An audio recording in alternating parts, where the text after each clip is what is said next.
કેશોદ તાલુકાના શેરગઢ ગામના વાડી વિસ્તારમાં મગફળી કાઢવાની કામગીરી ચાલી રહી હતી ત્યારે એક અત્યંત કરુણ અને ગમખ્વાર દુર્ઘટના બની હતી।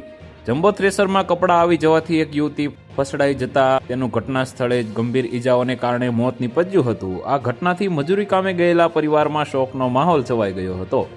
મૂળ પીખોર ગામના અને હાલ કેશોદ ખાતે રહેતા અજયભાઈ દયાતરનો પરિવાર મજૂરી કામ કરીને ગુજરાન ચલાવે છે। તેમની પુત્રી ખુશાલીબેન અજયભાઈ દયાતર પણ પરિવાર સાથે શેરગઢ ગામના વાડી વિસ્તારમાં મગફળી કાઢવાના કામે ગયા હતા।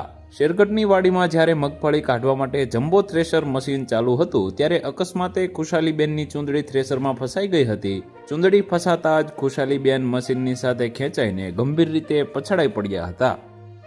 તો વધુ માહિતી મેળવવા માટે ચેનલ સાથે જોડાયેલા રહો। વિડીયો પસંદ આવે તો લાઈક કરી દેજો। ચેનલમાં નવા છો તો સબસ્ક્રાઇબ કરી દેજો।